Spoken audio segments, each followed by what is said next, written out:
जय श्री राम, जय परशुराम, सनातन भारती जय हो। आज एक नया टॉपिक लेकर आ रहा हूँ। आई थिंक बहुत सारे लोगों का ये मांग है। एक्चुअली मुझे लगता है 79 ईयर्स के बाद अपना इंडिपेंडेंट इंडिया में आदरणीय प्रधानमंत्री मोदी जी आज सेवा तीर्थ और कर्तव्य बंद बनाया है। इसको 80 साल लग गया।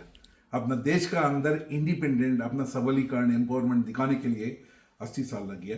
उसी लाइन में बहुत सारे लोगों का जो मांग है ना, पीपल्स रिप्रेजेंटेशन एक्ट 1950 को रिवोक करना बहुत जरूरी है, क्योंकि 1950 में जब बनाया लिटरेसी वेरी लो। अभी 21st सेंचुरी है, लोग पढ़े लिखे, नेक्स्ट जनरेशन स्किल सेट है, बहुत सारे नॉलेज टैंक आजकल हमारे बीच में है।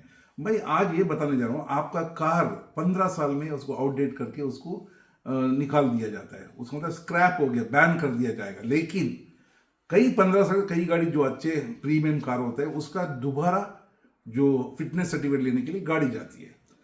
और इंटेलिजेंट आईएएस, आईएफएस, आईपीएस और जितने भी आईआरएस अफसर है 60 साल के बाद उनको रिटायर्ड किया जाता है। वो बहुत इंटेलिजेंट है। मुझे लगता है हर लॉ मेकर जितना एमएलए एमपी से ज़्यादा दिमाग उनको होता है। यूपीएससी क्रैक करना इतना आसान बात नहीं। उन लोगों को 60 साल में अपने रिटायरमेंट गवर्नमेंट कर दिया जा रहा है।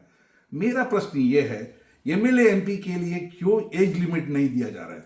क्योंकि जो इंसान को 60 साल के बाद इंटेलिजेंट आईएएस, आईपीएस और आईआरएस और आईएफएस को आपने रिटायरमेंट कर दिया है, ये लेस एजुकेटेड, मोर करप्टेड, जो पूरा ओल्ड स्कूल ऑफ थॉट्स का जो लोग हैं, उनको बार बार टिकट हर पॉलिटिकल पार्टी दे रहा है, जात पात पे देते जा रहा है। इनका क्यों मिनिमम क्वालिफिकेशन नहीं है और मेडिकल टेस्ट क्यों नहीं होता है?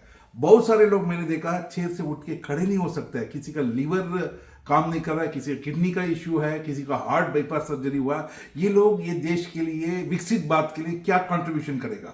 मैं आदरणीय प्रधानमंत्री मोदी जी को बोलता हूं, मोदी जी काम कर रहे हैं, 25 साल से एक दिन छुट्टी नहीं लिया, काम कर रहे हैं। उनके साथ आज भी खड़े रहे, कल भी खड़े रहे, क्योंकि इस पूरा वर्ल्ड में बीजेपी जैसा पार्टी कहीं है ही नहीं है।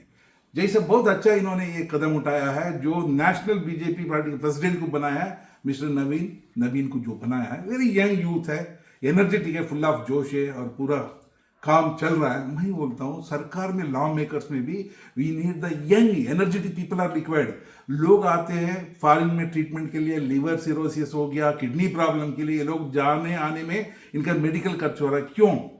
इनकम टैक्स पेयर का पैसा नहीं जाना चाहिए। मुझे लगता है पीपल्स रिप्रेजेंटेशन एक्ट 1950 को इसको रिवोक करना चाहिए, रिव्यू करना चाहिए। एक मिनिमम क्वालिटी, एक पीओन का भी होता है, एक अटेंडर का भी होता है, एक ऑफिसर का भी होता है, क्लर्क का भी होता है। क्यों इनको नहीं हो रहा है? और एक मामूली कांस्टेबल के लिए इतना हाई जंप, लॉन्ग जंप कराते हो, बेचारा इतना दिमाग के बाद कई लोग ना फिजिकल टेस्ट में फेल हो जाते हैं।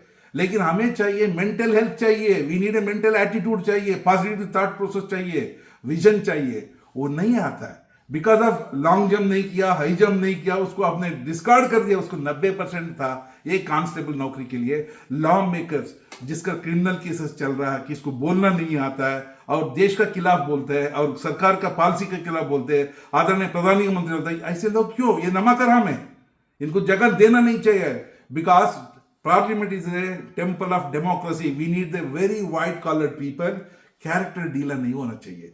आदरणीय प्रधानमंत्री, मेरा गुजारिश ये है, पीपल रिप्रेजेंटेशन 1950 कितने साल हो गया? 50 प्लस 75 ईयर्स हो चुका है, उसको रिव्यू करना जरूरी है। मिनिमम क्वालिफिकेशन एमएलए को होना चाहिए, एमपी को होना चाहिए, क्योंकि the voice of the nation, the voters voice should be heard by this people. They are not public servant. हम लोगों को सर्वेंट बना के रख दिया है। 5 साल में वोट डालते, उसका दिन हम सो जाते हैं, हमारा कौन सुनता है? मुझे लगता है ये voice of the nation, voice of the voters, मुझे लगता है आदरणीय प्रधानमंत्री मोदी जी कर सकते हैं। मिनिमम क्वालिफिकेशन होना चाहिए, मेडिकल टेस्ट होना चाहिए, और जिस आदमी को किडनी नहीं है, लिवर नहीं है, प्रॉब्लम है, उनको नहीं देना चाहिए, उनको रिवर्स कीजिए। नया कैंडिडेट को लाना जरूरी है, ये मेरा गुजारिश है। 21st सेंचुरी है, मैं इसीलिए बात कर रहा हूं, आपका विकसित भारत 2047 के लिए ये सब जरूरी है। नमस्कार, जय श्री राम, जय परशुराम।